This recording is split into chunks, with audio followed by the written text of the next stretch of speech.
Hello there, lovely people. It's Alex from Nintendo Life here. Now, if you're a long-time fan, you might think I look a bit different, but I'm not going to witter on about it here because new people coming to the channel don't want to hear about that, so I'll be doing it at the end, so wait for that. But yes, today we're going to be showing you a certain number, whatever we managed to pull out at the end, of interesting little details and Easter eggs in Super Smash Bros. Ultimate. Now, we're being a little bit loose with definitions here just because we don't really feel it sort of pays to tie ourselves down. So we're going to be looking at Easter eggs and just little things that are just really kind of cool that we liked. This isn't cool bits, and in case anyone's wondering, no, this isn't all of them. This isn't all the interesting things in Smash Ultimate. That would be ridiculous.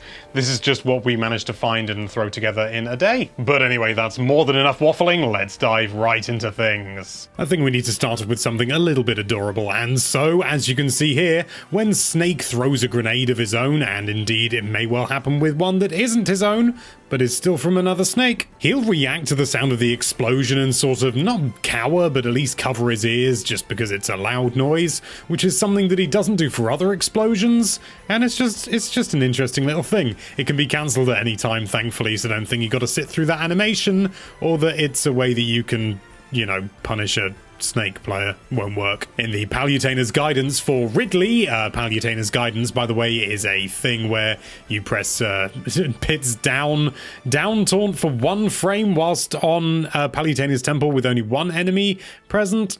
Yeah, Google it. But when you do it for Ridley, Pit exclaims, "Ridley confirmed!" Ridley confirmed is referring to the immense amount of just chatter on Twitter and Miiverse and just general memes that flew around the internet regarding Ridley as a character before he was actually a character back in the Wii U and 3DS days. Final Destination's theme is simply the game's main theme, but composed backwards, or at least it is for a bit. Have a listen.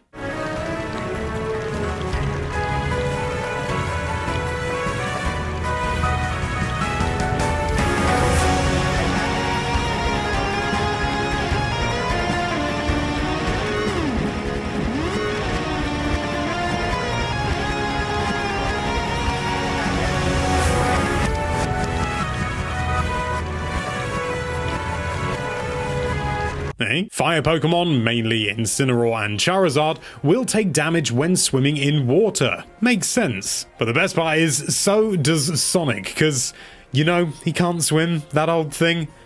Same with Inkling. On the Spirit Train stage, when Toon Link joins the battle, Alfonso is in charge of the train. Alfonso, leave it to me. In the main intro cutscene to the game, there's loads of characters flying around and doing all sorts of things, but you may not have noticed that at one point, Fox is on his own in Final Destination, and they sort of make a point of showing him just on his own. This is a reference to another meme. I can't believe Nintendo's actually referencing memes in a fun and clever way, and not just the Doge thing in Triforce Heroes. Fox was a very popular character in Melee, and this whole idea of Fox only, no items, Final Destination was just something that perpetuated the internet, and the places that weren't the internet. Standard Link, that's, I suppose, Breath of the Wild Link rather than Toon Link or Young Link, can fire beams out of his Master Sword using his forward smash. This is the worst backdrop I could have picked. By using his forward smash, he'll fire a beam out of the end of his sword. Now you may be thinking, Alex, I use Link all the time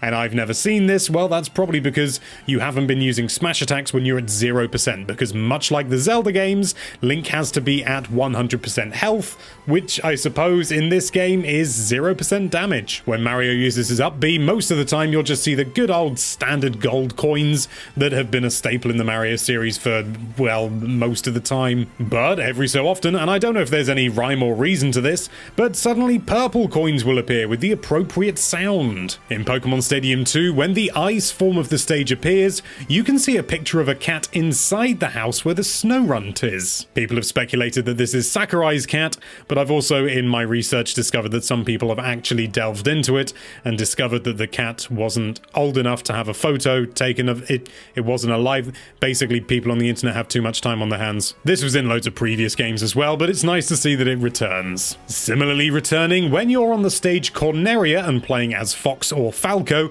if you initiate their down taunt for a single frame, like seriously, it's such a small, tiny amount of time that you need to press it. Then all of a sudden, loads of the Star Fox crew will pipe up and have something to say.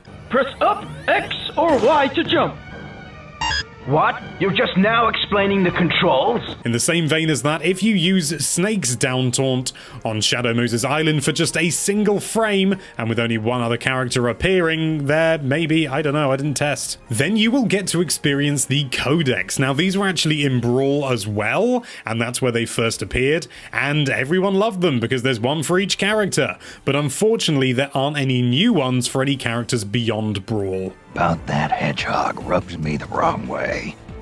Oh, you mean Sonic the Hedgehog? In fact, it's fairly obvious that these are the original lines made for Brawl, because as you can see, they reference Brawl. Metroids can be frozen with freezies. If you're a fan of the Metroid series, you'll know that one of the only weaknesses Metroids have is the ice beam, and just ice in general, and being a bit chilly. And so it makes perfect sense that you can freeze them. Can you use other things to freeze them? I don't know, I ran out of time. King K. Rool is renowned for having an awful lot of super armor, but it goes beyond even what you'd expect from, you know, like 9 of his moves or something. It's probably not that many, but it feels like it. If you use his side taunt, that also has some super armor frames on it, meaning he's impervious. I mean, we get it. His belly is impervious, but this is silly, and I love it. One of the alternate costumes for Pichu is one of those Pichus with a spiky ear, which is a reference to the Pokemon Channels thing. Do you remember that game? It was rubbish. There was a cartoon on there called Pichu Brothers,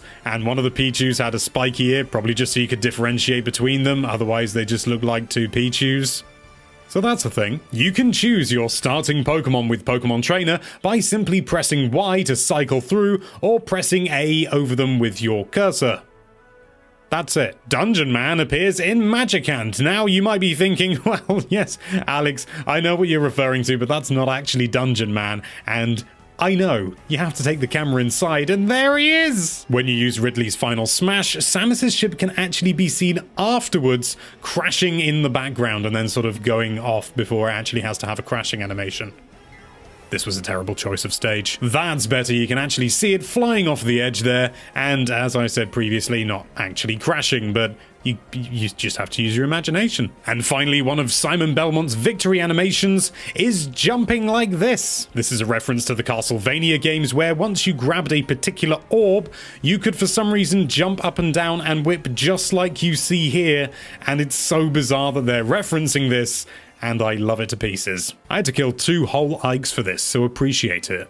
And there you have it. That is an amount of things that we found interesting in Super Smash Bros. Ultimate. Little details here, little Easter eggs there.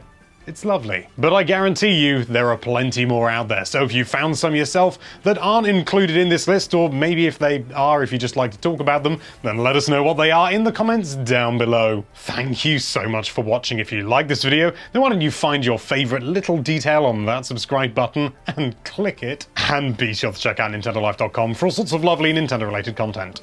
Thank you again for watching. Bye bye.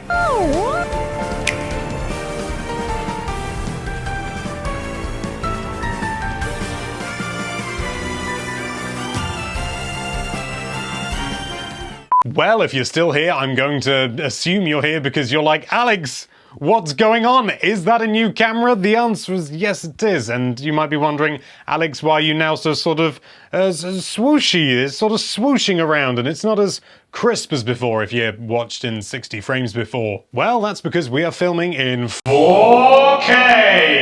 The video's not going to be rendered in 4K, but it just gives us a little bit more flexibility when it comes to like cropping into my face like this, and just generally makes the picture quality all the sweeter. And as a result, we had to sacrifice the 60 frames a second because there is no decent camera out there without spending a ludicrous sum that does it. And also, think of the file size. And to be honest, personally, I don't really think it's a big deal me being in 60 frames a second. The videos are still going to be rendered in 60 frames a second because obviously we have a load of footage and stuff like that, and obviously that is far better when it's at 60, but you know, me, I don't need to be in 60. However, being in 4K and being able to zoom in on this could be useful. I've also got a remote that can do this.